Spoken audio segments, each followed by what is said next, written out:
Hola, bienvenidos a esta nueva emisión de Metrópoli. Recuerden que somos el espacio del Consejo de Bogotá. Nuestro programa de hoy tendrá en sus primeros minutos las reacciones a la decisión del Consejo de Estado que ratificó la destitución del alcalde mayor y dejan en firme la decisión de la Procuraduría. Como siempre, bienvenidos.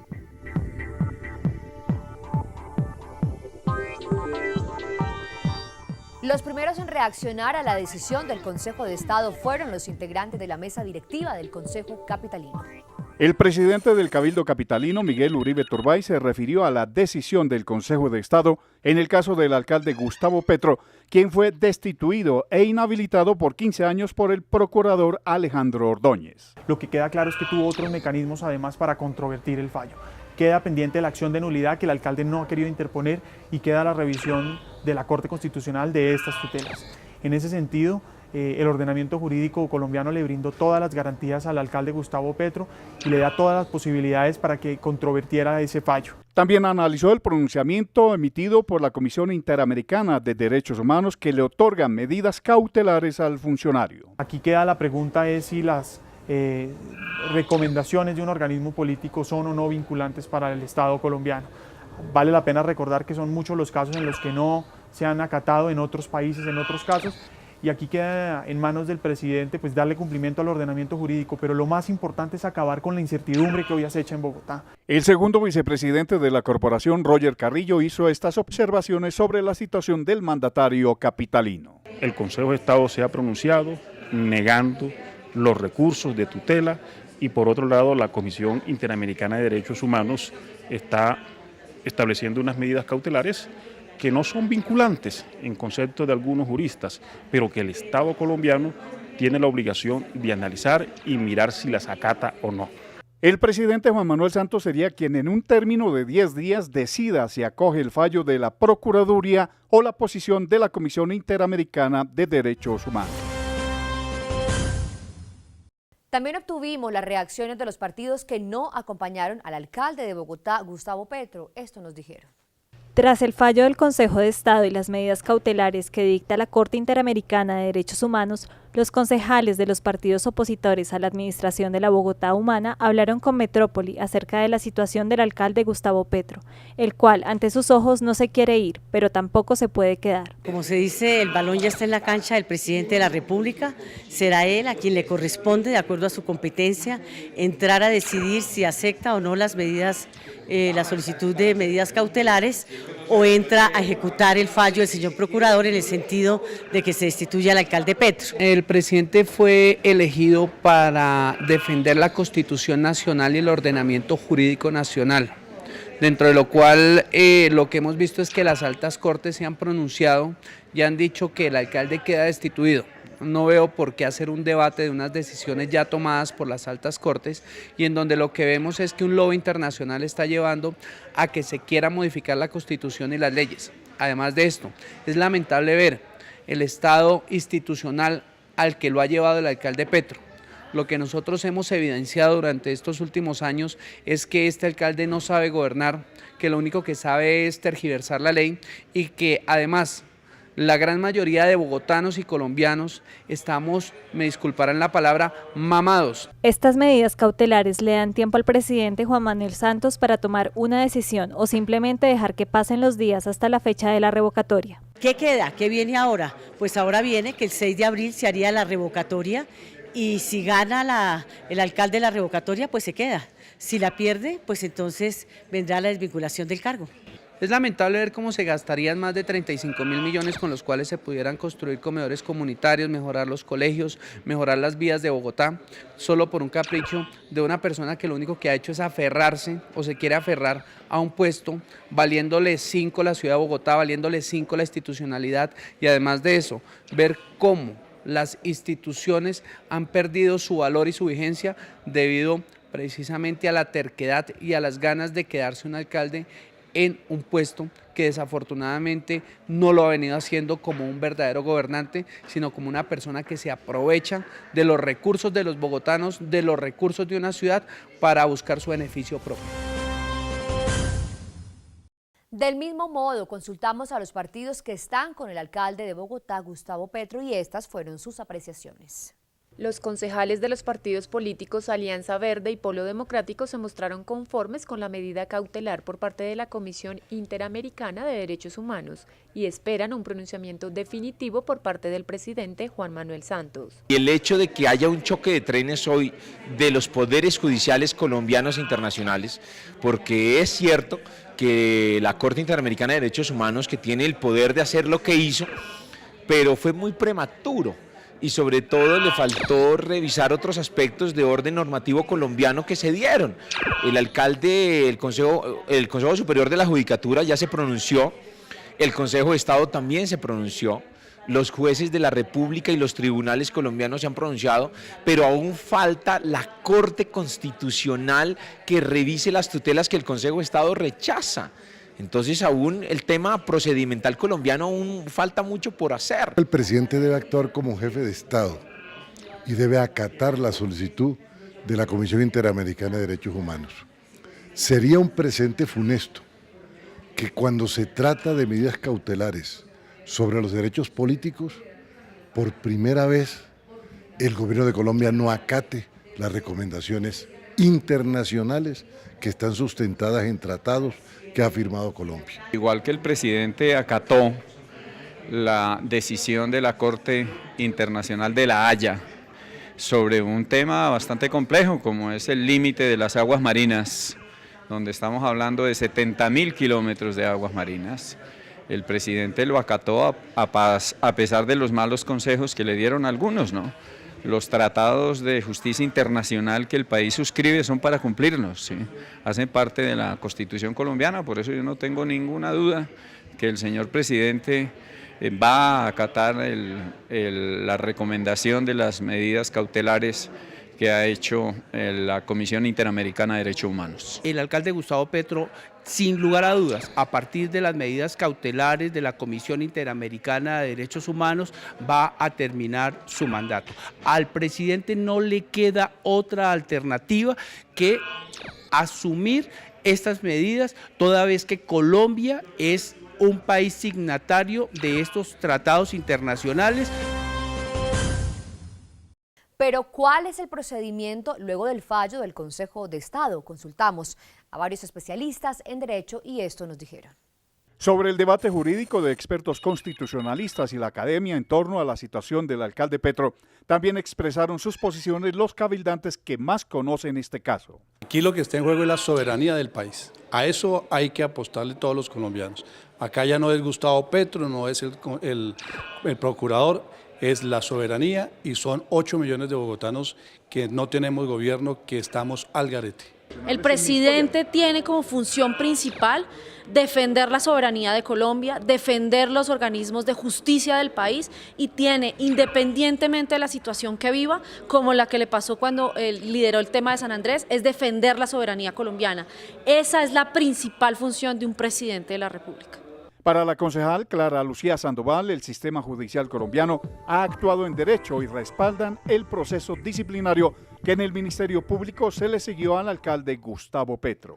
Las Cortes en Colombia se han pronunciado acatando la decisión del señor procurador y yo creo que pues para mí ese sería el sentido del pronunciamiento del presidente y por fin liberar a Bogotá de esta horrible administración y de esta incertidumbre jurídica y de este desgobierno que nos tiene en un caos. La gente está aburrida, la gente está cansada, la gente ya no quiere más a Petro en un balcón peleando. El Procurador General de la Nación, Alejandro Ordóñez, ya le envió una comunicación al presidente Santos para que haga cumplir el acto disciplinario proferido en contra del mandatario Gustavo Petro. Recuerden seguirnos en nuestra cuenta de Twitter, @metrópoli-bogotá. Vamos a nuestra primera pausa, pero cuando regresemos traeremos más información del Cabildo Distrital. Ya volvemos.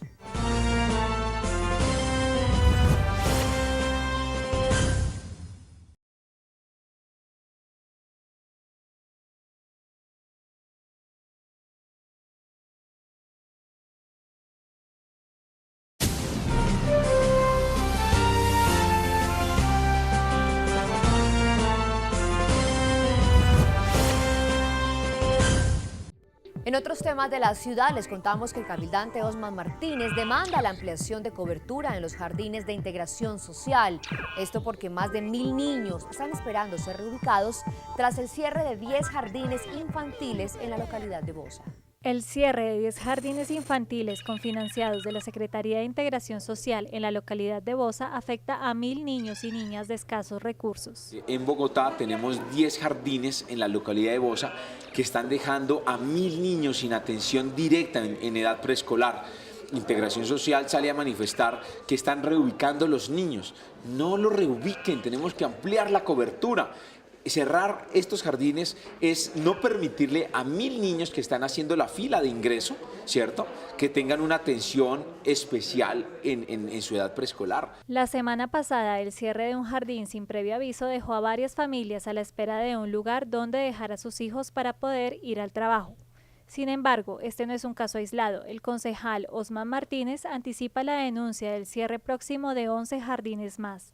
Hoy de una vez preveo esa denuncia desde ya a los capitalinos. Van a cerrar todos los jardines cofinanciados de la capital en estas 2 vigencias y no están abriendo el mismo número de jardines propios de la Secretaría. Deberían dejar estos jardines, abrir unos nuevos y ampliar la cobertura. Y ya cuando tengamos suficiente cobertura, empezar a quitar los contratos de tercerización. Pero eso debería ser el paso final de hacer.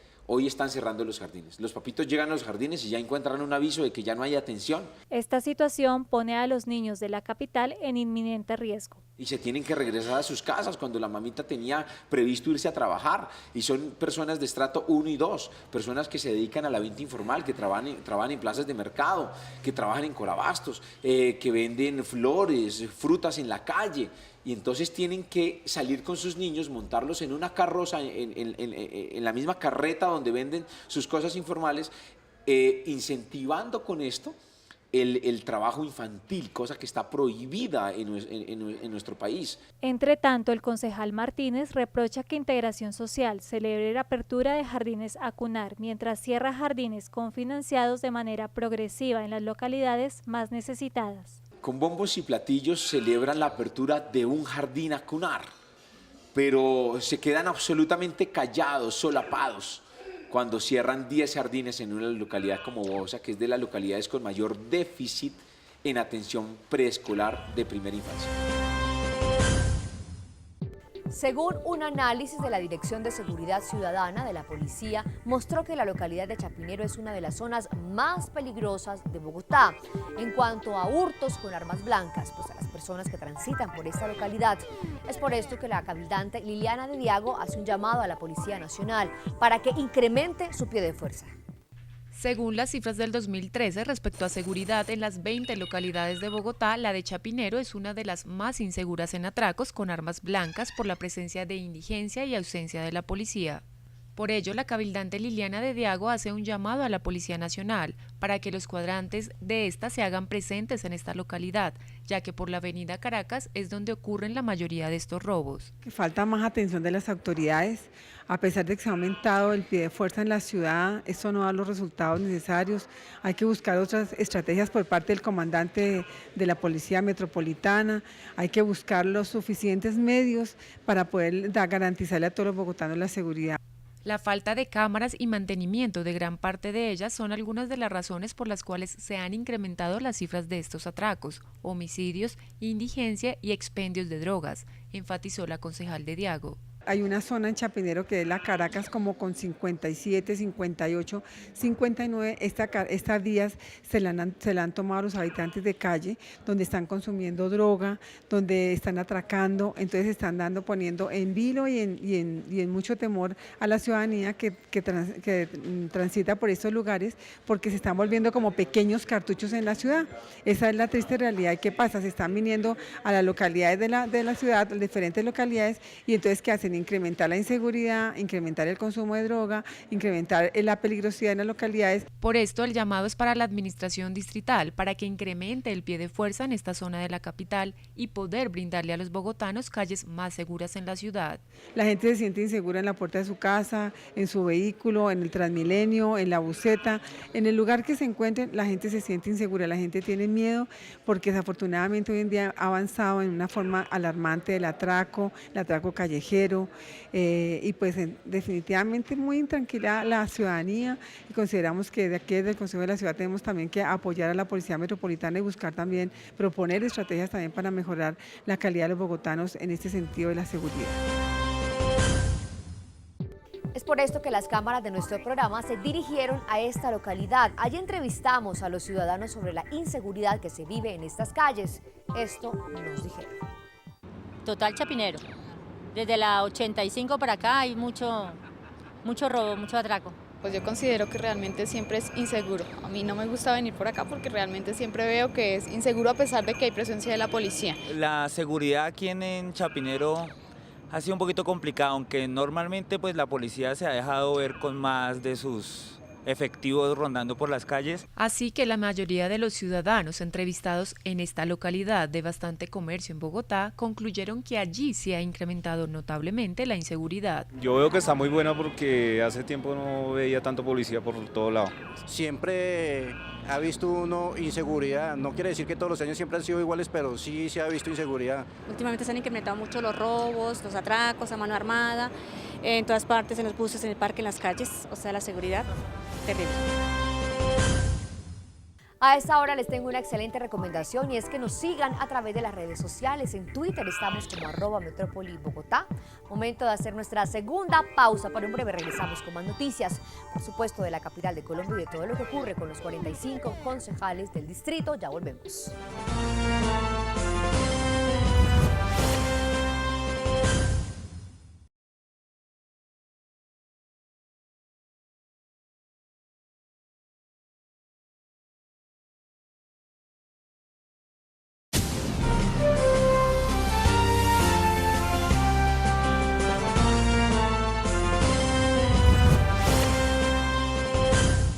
El concejal Álvaro Argote manifestó la urgencia de acciones por parte de la Secretaría de Movilidad y Transmilenio para evitar una protesta masiva por el inconformismo de los ciudadanos ante el transporte público.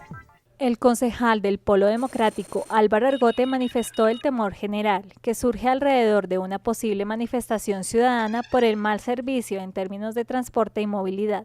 Es imperativo, pero imperativo, cuanto antes, hacer un encuentro de todos los actores, donde esté el gobierno, donde estén los usuarios, donde estén los empresarios, donde estén los trabajadores de la movilidad, donde estén los propietarios, ¿no?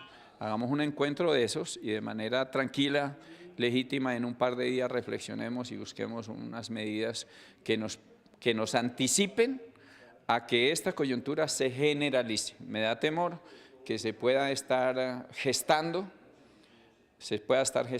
una movilización general en Bogotá de molestia de los ciudadanos y ciudadanas contra la movilidad.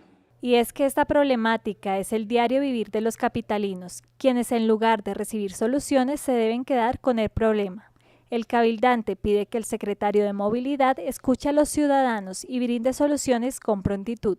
No es necesario seguirse gastando la plata, ¿no?, en la contratación de expertos, ¿sí?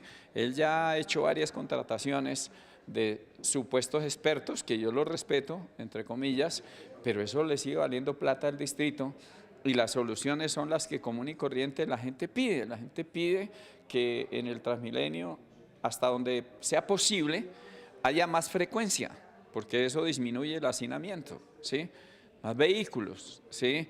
Bueno, que se adopte sin ir a molestar tampoco al tráfico de los particulares, la toma de otro carril, ¿sí? Todas esas medidas, para eso no se necesita contratar expertos y gastarse la plata pública en esas cosas. La implementación del sistema Transmilenio por la avenida Caracas ha ocasionado el cierre de muchos locales comerciales. Aquí está la denuncia. Varios locales comerciales ubicados en la avenida Caracas han cerrado sus puertas por el paso del Transmilenio y por la falta de estacionamiento. Bueno, lo primero es que la avenida Caracas es una de las vías más transitadas en Bogotá. Esta ciudad pues ha tocado reconstruirla sobre lo construido. Se debió haber previsto hace muchos años más atrás el tema de los parqueaderos. Esta es una ciudad que le faltan parqueaderos en muchos sectores. La situación hubiera sido más crítica si se llevara a cabo la idea de ampliar la zona para el Transmilenio. Por eso es que el distrito el señor alcalde y el señor gerente de Transmilenio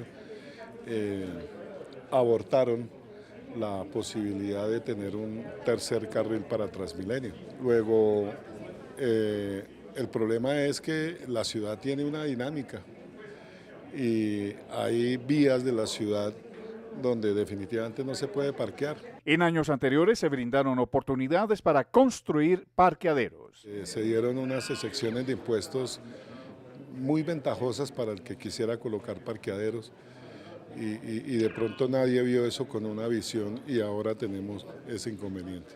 Los comerciantes que aún quedan en esta importante avenida continuarán luchando para que sus negocios no se cierren.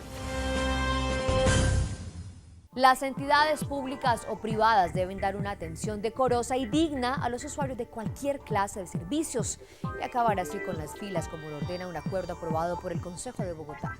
La atención a la ciudadanía en sus trámites por parte de entidades públicas o privadas que funcionan en Bogotá se debe humanizar tal y como lo ordena una norma expedida por el Cabildo Distrital. En el año 2013 estuvo evaluando el tema, debatiéndolo y generó el acuerdo 529 del año 2013, que fue promulgado. Y hoy lo que encontramos es que las autoridades se la pasan por la galleta del acuerdo.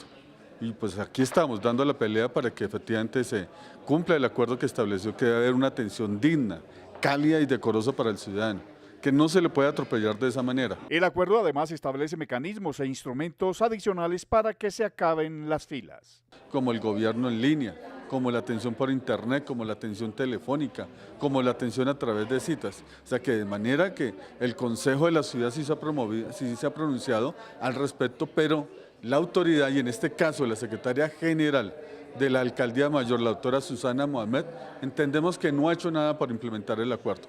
Por el contrario, se le han pasado dando unas respuestas que no son las que debe atender al clamor ciudadano, de que se le respete sus derechos y de que sean atendidos de manera digna. Estas entidades son las responsables de implementar el acuerdo 529. Que la Secretaría implemente el acuerdo, que lo haga a través de las alcaldías locales, a través del comando de la policía, a través del Departamento Administrativo del Espacio Público, a través de la Secretaría de Gobierno, a través de todo el aparato administrativo distrital, que por supuesto existen otras alternativas. En cada despacho del distrito se tienen que adoptar manuales, procedimientos y protocolos que beneficien a la gente. Y en el final de nuestro programa, ¿cuáles han sido los trinos más destacados de las últimas horas escritos a través de las redes sociales por nuestros concejales? Aquí están. Estos son los trinos más destacados de los cabildantes del distrito. @Yesid García, el que gana es el que goza. Hasta ahora Petro, Bogotá y la democracia van ganando.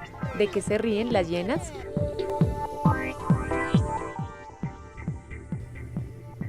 @Miguel Uribe T, la historia del mal gobierno, el desgobierno y la parálisis administrativa en Bogotá debe terminar.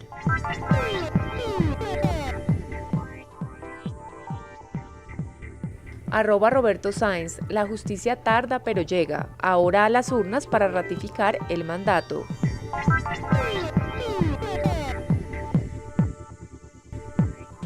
@Clara Sandoval, mientras protegen a Petro, desprotegen a millones de bogotanos que tenemos que sufrir el caos en el que nos tiene su ineptitud.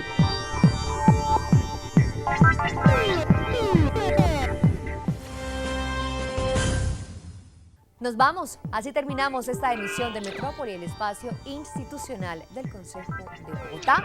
Recuerden visitar la página de la corporación, que es www.consejodebogotá.gov.co. En Twitter están como @Consejo de Bogotá y por supuesto la cuenta de nuestro programa es @Metrópoli Bogotá. porque nos interesan sus historias y denuncias. Nos pueden escribir al correo electrónico metrópoliconsejobogotá@gmail.com. Feliz noche para todos y para todas. Adiós.